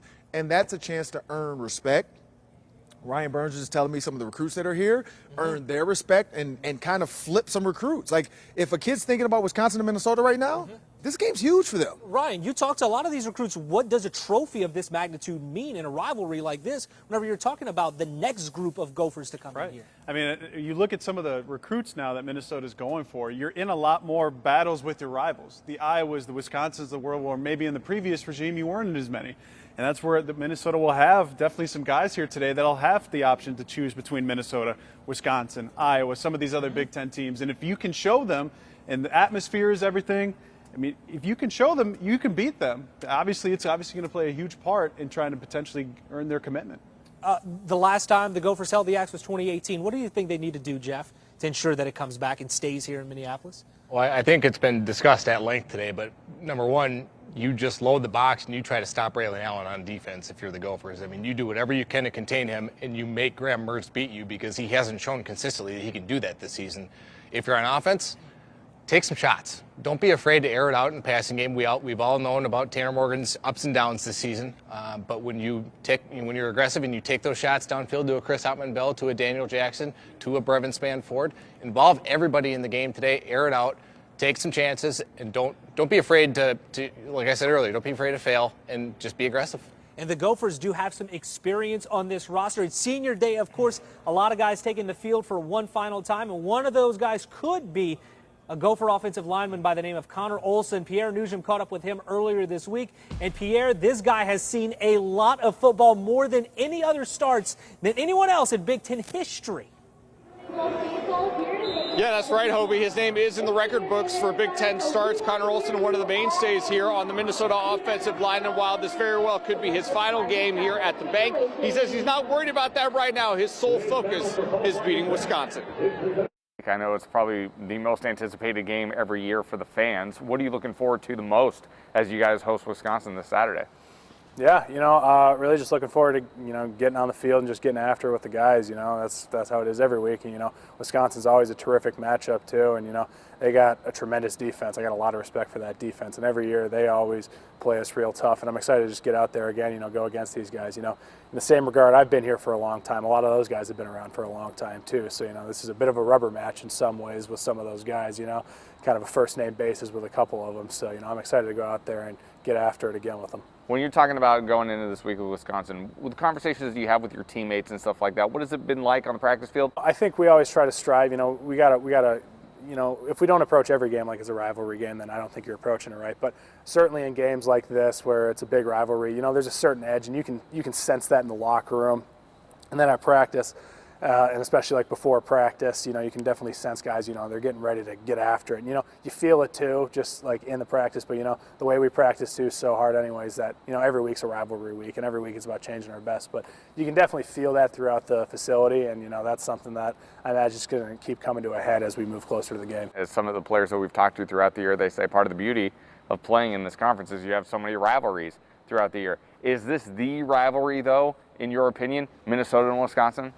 Yeah, I mean, I consider it to be the rivalry, and also because it's this week, this is the biggest rivalry in my mind, absolutely. But, the Axe is one of the most historic rivalries in college football, and before that it was the slab of bacon. So, there's a lot of history that goes into this game. It's the longest played rivalry in college football, and just being a part of that history is a tremendous honor, and it's something that I look forward to. I know the fans are a big fan of it too, and seeing as my parents have decided that this is the biggest game too in their mind, yes, it's a very important game. We're heading into the last game of the regular season. How would you assess the team's progress from the beginning of the season until now? Yeah, on our team every week it's about changing our best, and I think that's something that we've been doing throughout the course of the season too.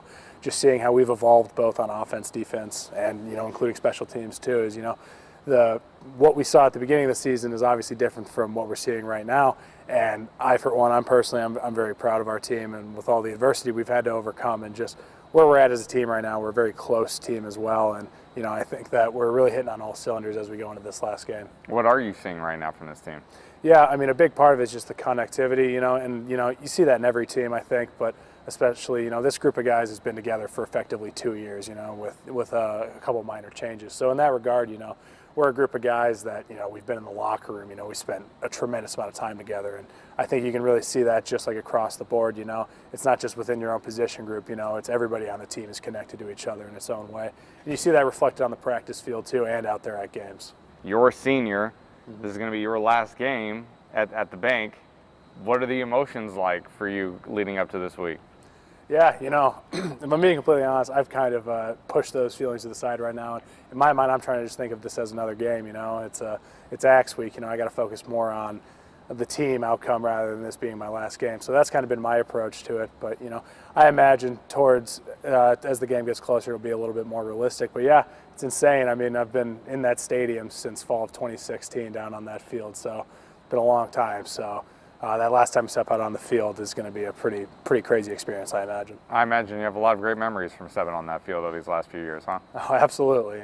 It's close to a quarter of my life at this point, so it's been quite an experience. When your career at the University of Minnesota is over, what is next for Connor Olson? Yeah, hard to say. It's right now it's kind of a flip of the coin. I'm thinking about continuing on with my academic life, and at the same time, I'm also thinking about going to the NFL. So. That's another question. That question's kind of been asked me by a lot of people over the course of this fall. I've had the benefit of saying I'm going to wait till December to really make that call, although December's kind of around the corner. But I imagine that's something that I'll probably know in a more concrete manner within the next couple of weeks. But at the moment, right now, I'm really just focused on finishing off this season with my team. So Connor Olson and the Minnesota offensive line facing a very tenacious Wisconsin defense, and they're going to have to be at their best if they're going to have to protect Tanner Morgan in order to accomplish what they want to achieve here today against Wisconsin. And it's all going down here. Kickoff less than a half an hour from here at field level here at the bank. Hobie, we're going to send it back to you. Pierre, thank you very much. That Gopher offensive line, they will have to pave the way to touchdowns and not field goals like we've seen, because that's really dictated the results for the Gophers so many times this season. But, Ron, whenever you look at these two teams, about a minute till we have to go back to break, what do you expect between these two? I expect, I saw Michigan fight in the tunnel. I saw Michigan fight on the I want to fight in the tunnel. Just go at it. You ain't got to actually hit nobody, but jaw a little bit. Yeah, come on. I want to see something. Give me some action today. I mean, Minnesota hasn't won this game at home since 2003, and to make everybody feel old, including Mr. Ron Johnson, I was 11 years old the last time Minnesota won at home here. I want to see a competitive game. It hasn't been that incredibly competitive, especially here at home. That needs to change today. You stole my line. I was a junior in college the last time it happened here, and I thought that was a long time ago. So, it's rivalry week, and anything can happen. All right, well, anything can happen. What will happen, you can find out tonight on Fox 9 as the Gophers take on the Badgers at 3 o'clock. Much more coming up here on Fox 9 Plus, though, as we get you ready for a kickoff in the battle for Paul Bunyan's axe. Stick around, much more coming up after the break.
can't wait to be back with my brothers, my teammates, this culture, the University of Minnesota, and the state.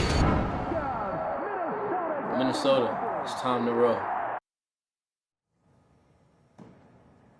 Well, that was Mo Ibrahim on social media earlier this week, channeling his inner Michael Jordan with the "I'm back," saying that he's coming back for the 2022 season. Ron, whenever you look at this Gopher running back room right now, they already have a lot of talent.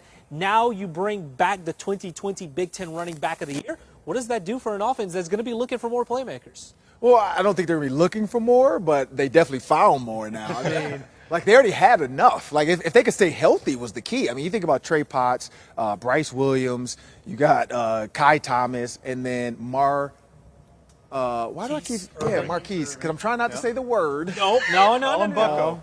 Marquise Irving. His mama named him Marquise. I'm going to call the boy Marquise. So Marquise Irving, and then you see what Chris Altman-Bell, if he decides to come back. But Daniel Jackson, we've seen that. So, I mean, honestly, it makes one of the most efficient offenses in the Big Ten better. And we saw what he did in the short time against Ohio State.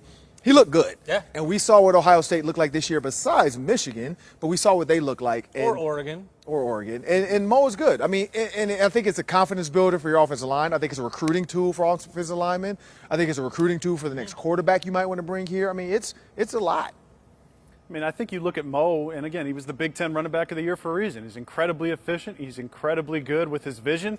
Those are the two things that make him, his yards after contact and the way he's able to find holes where they're going to be, not where they currently are. And that's where you look at this running back room going forward. I wouldn't be surprised if we see like we did in 2019 where it's a three-headed monster. Mm-hmm. You have double-digit carries for Kai Thomas, Marquise Irving, and Mo Ibrahim. And I think that's the big thing we've learned from this 2021 season is you don't have to run the ball with Mo 35, 40 times. You have other capable backs to give them a different look, because certainly Kai Thomas is a little bit different than Marquise Irving, who's a little bit different than Mo Ibrahim. But it's going to be about what percent is Mo coming back from, because it's an Achilles injury for skilled position players like the running back position. It can be a detriment to them. So we're going to have to see when it comes around to next season what percent Mo's at. But the nice thing is Minnesota's not going to have to lean on him quite a bit. Wednesday morning when I saw that, that was one of the first things I saw when I got out of bed, is that he was coming back. And my first thought was, wow, that's huge news for the program in general. Number two, the thought that entered my head was, how many internal discussions have there been going on between players that have the option to come back next year? And is this the first domino to fall of a Chris Altman-Bell, of a Tanner Morgan, of the linemen that can come back? Mm-hmm.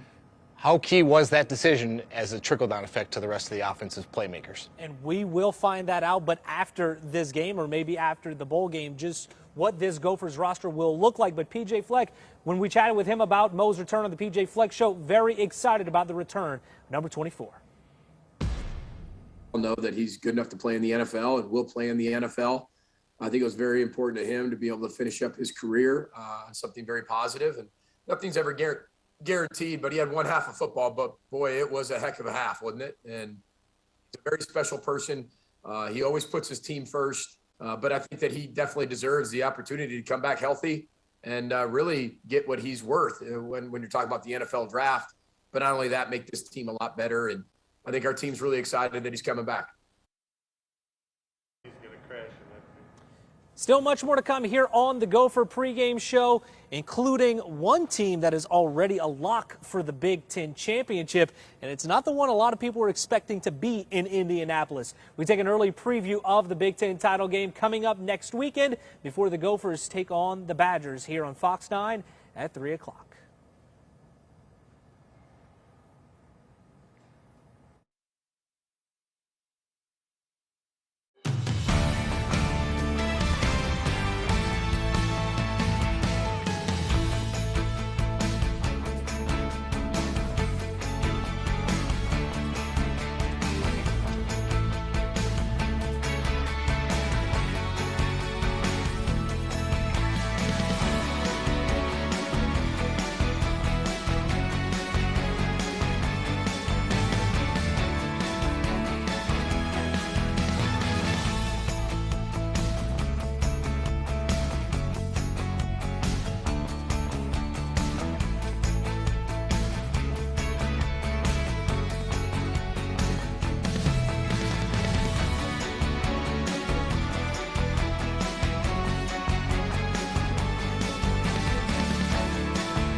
situation, and it's that game that just means that much more to everybody. And you're going to get everyone's best shot, offense, defense, special teams.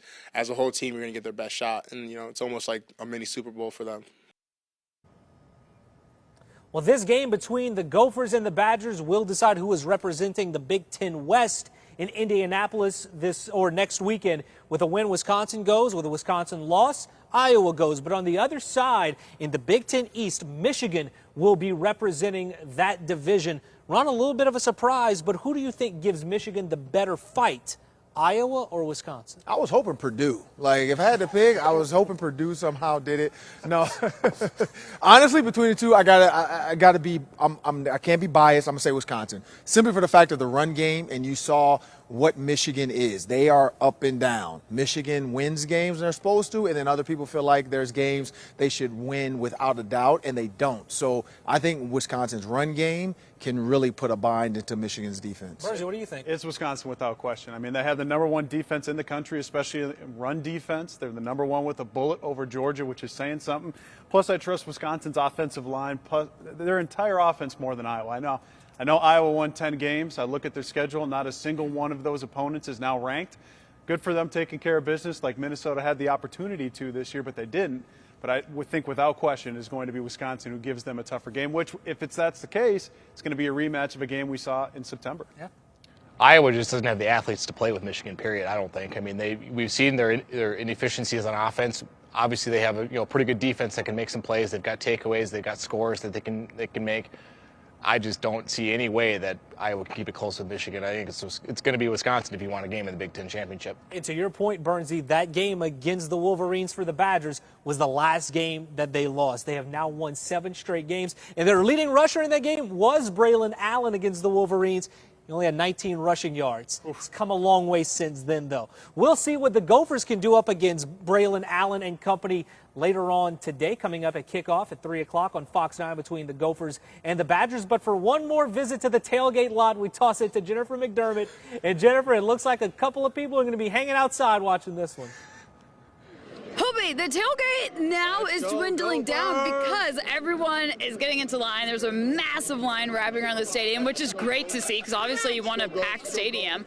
So here we go. Who are we going to chat with over here? What's your name? Hi. Hey, what's up? Justin. Your name is what's up? Yes. Are you all having a good time? Gophers are going to win. Gophers are going to win? Go What's your Gophers. name? Hi, I'm Betty. Betty, nice to meet you guys. So what's your prediction? What's the final score? Gophers 28, Wisconsin 14.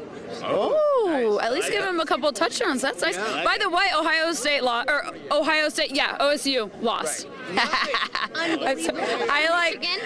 Michigan beat them. I can't stand Ohio State, but you didn't hear that from me. Okay, what's your name? Steve. Steve, how are you doing? I'm doing fine. You went to University of Minnesota? I did. I'm a Gopher fan. What'd you major in? Ag education, ag economics. Oh, that's awesome. That's awesome. What's your name? Janet. I also UMass grad. Yes. Family Life Science. Oh, I love it. We got Gopher graduates. And what's your name? Ellis. What is it? Ellis. Oh, cool name. What's Owen. your name? Owen. Are you guys ready for the football game? Yeah. What are you holding right there? What's in your hand? Football. That's a cool football. What color is it? Blue. It's blue. Are you guys excited to watch the game? Do you know who the Gophers are playing? The Badgers. The Badgers. Who's going to win? The Gophers. The Gophers are going to win. Can you guys scream, Gophers? No. 1, 2, 3, go Gophers! There's a lot of tailgaters around here. We're getting all amped up. We're getting piped up. Yes, we are. Now, are you a Gopher fan? Definitely. What? No way. Who's going to win today? Gophers, of course. Gophers are going to win. Are we all Gopher fans over here? And what's your name? Aubrey. Aubrey, is this your first Gopher game? Yes. Oh, that's so exciting! Are you ready for it? Yeah. Yeah. Are you dressed warm, ready to go? Oh, yeah. So are the Gophers going to win or are the Badgers going to win? Gophers. Gophers. All right. I think it's Badger. Sorry, man. All right. They're going to be rowing the boat right on into the stadium. Hopefully Gophers take home a victory. Hobie, we'll send it back to you. All right, Jennifer, thank you very much. I hope everybody has a good time in the stadium. It should be a good one between these two heated rivals. And whenever you take a look at this matchup, Ron, you mentioned it earlier, it's like two teams looking in a mirror whenever you look at points per game, total yards per game, and yards against. And also each team has a signature win against Purdue. But about 1:30 left in the show before we get to kickoff between these two. Ron, your final thoughts before these two square off. Again, I want to see some fireworks. I want to see some action. At the end of the day, though, it's about execute. If you can execute the game plan and do not make mistakes, whoever makes the fewest mistakes today, because these two teams are mirror images, will win the game. I think when you look at it from a quarterback perspective, it's what quarterback doesn't turn the ball over and what quarterback actually makes the throws. What team wins the turnover battle? What team wins the explosive plays? Because both teams want to run the ball. You're going to see them do it for 40-something times a game. But is it Tanner Morgan or is it Graham Mertz that makes the throws when they need it to happen today? We've talked about it all day. I mean, you can no longer win the West, but what you can control is keeping the X in Minnesota. You've got a bunch of Minnesota kids on this team that have already seen what can happen when you win this game. They saw the party that was on this campus in 2018 after they got home. You'll see what happens on campus tonight if they pull off a win. It'll be something to remember. And for me, it's going to be whichever running back group plays better in this game. Of course, Braylon Allen on the Wisconsin side, they've won 7 straight games. He's rushed for 100-plus yards in 7 straight games. If you want to call that a correlation, go ahead, because there is something to a reason why Wisconsin has had a lot of success, and he is a big key. Gophers have got to shut him down, or at least attempt to do so. That'll do it for us here on our pregame coverage. For Ron Johnson, Ryan Burns, Jeff Wald, and Justin Gard, who joined us earlier, I'm Hobie Artigue. Switch it over to Fox 9, and that's where you can find the Gophers and the Badgers kicking off at 3 o'clock.